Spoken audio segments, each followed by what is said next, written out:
So I have two young boys. They're 5 and 6 years old, and they're a massive handful. They're like a bunch of bandits, and I'm going to look at them differently now after talking to you. But I'm looking at two potential not only 100-year-olds, but maybe 120-year-olds. I mean, this is a long time they're going to be on this planet for over a century, like turtles or something. And I'm just wondering, as a parent now, as opposed to say 100 years ago, do I raise them differently now? And also based on the knowledge that you put out in your book and your talks, what are things I need to know as a parent now in 2022 that maybe I didn't know or wouldn't know in 1922? Yeah, it's funny you mentioned that, Brian.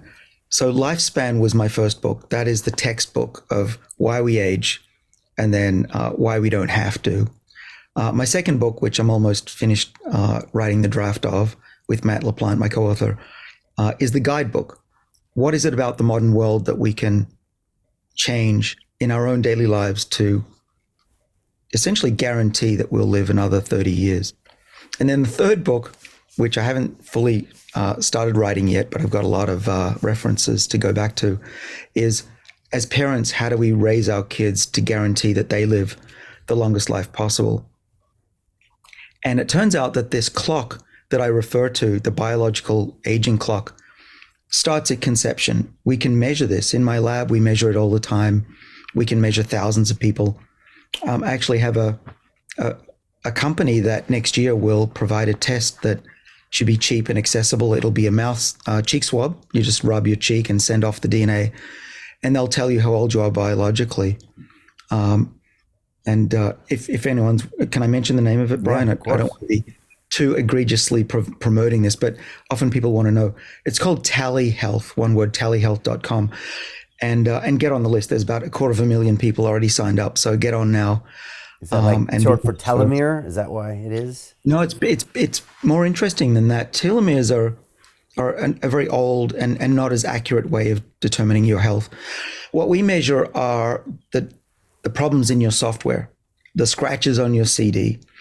Literally what it is it's chemicals that are accumulating on your DNA as you get older.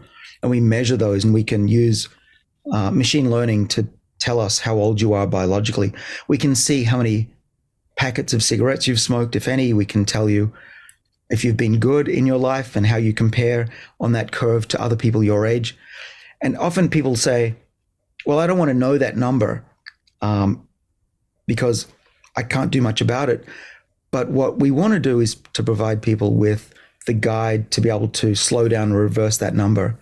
And increasingly we are able to do that. And so even if you are scared of that number and if you come out a little higher than you should, the good news is that you can act on that and get it back to average or even below average. I'm of the view that information is important in our lives.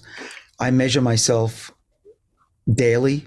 I have devices that I stick on my chest or wear on my wrist that measure me 1,000 times a second. And that information is important for me to make decisions about my life. And that's why this aging test that I am developing out of my lab at Harvard, I think is important to give everyone a credit score for their life. But it's not doom and gloom. Even though I can tell you how long you have to live based on that number, if you don't change your lifestyle, the good news is that everybody can change that trajectory. Everybody can slow their aging process. My father didn't start working on his health realistically and diligently until he was in his 70s. So it's never too late to start. And I think having that number that you can measure every month or so will give people inspiration to change their lifestyles and see what works for them and what isn't working. I love that. And so you're telling me that, like, my boys, ever since conception, they're starting to age. That DNA is starting to break down based on every single choice they're making, which I guess is the choices I'm making as a parent, at least for their first few years or decade of life. And the third book will be kind of how to raise your kids, I'm guessing, to also give them the good habits that will probably take them on. Well, yeah, that for sure. You definitely want to teach them the habits that are in the books that I write. On top of that, you can make sure that by the time they're in their 30s, they're biologically in their 20s still, by what you feed them, how you expose them to things like chemicals, radiation, Even X-rays we found can accelerate the aging process. Exercise, of course, is very important. Type of exercise, the types of food they eat, when they eat, the amount of sleep they get, the amount of stress, psychological and physically, they get. And these are all things that are increasingly shown to affect their clock. And, let's take the extreme example. A child that's raised on ultra-processed foods, who doesn't ever exercise, who is obese, who's eating the wrong types of foods, who's not getting the type of chemicals from the plant world that we know can slow down aging, that child will accelerate. They will be older than a child that does all the right things. And I believe that's why we're seeing this massive growth rate increase in our children. Why are they bigger and often reaching maturity sexually faster than we did, and certainly faster than our parents did? That's because they're actually literally getting older faster. Wow, that's scary. And it echoes decades in the future, right? How we raise our kids will affect how healthy they are in their 60s and 70s. The greedy bankers are about to do it again. In 2008, they crashed our financial system and nearly bankrupted the entire global economy. Then they received trillions of dollars in government bailouts. And after, they demanded fat bonuses paid for by you, the taxpayer. It turns out the banks haven't just been screwing the American taxpayers, they're also screwing over their investors. Turns out the banking industry is the worst place you could put your money, despite enormous taxpayer bailouts.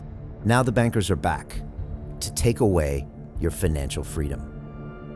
They lie and tell you that cryptocurrency isn't safe. They try to make it illegal for you to choose how to invest your hard-earned money.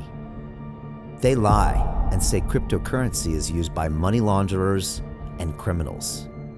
But look at the record. It's the banks themselves that launder hundreds of billions of dollars every year to the biggest criminal operations in the world. Leaked documents have revealed how some UK banks have helped criminals, money launderers and Russians under sanctions. American authorities discovered that the Sinaloa cartel moved $881 million through HSBC accounts as bank officials turned a blind eye to the illegality. The bankers lie and say cryptocurrency is not a real investment. Meanwhile, the smartest CEOs in the world are buying billions and billions of it. The truth is that banks lie about cryptocurrency because it makes them scared.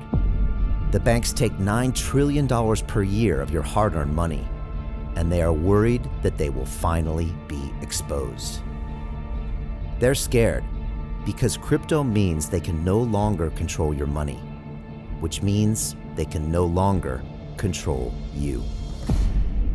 They are scared because you might actually understand your money and intelligently decide what to do with it.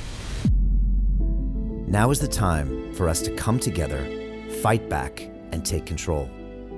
It's time to educate ourselves, our families, and our communities. Because financial education means financial freedom. We know that cryptocurrencies will help us build the new decentralized financial system of the future. A banking system that is of the people, by the people, and for the people. A banking system where access to finance is a fundamental human right. A banking system that is free and fair and welcomes all humans on this earth. The DeFi revolution is happening. We, the people, can no longer be fooled. We choose to take control of our finances. We choose to take control of our freedom. We choose to take control of our future. Join us, and let's take back our financial freedom forever.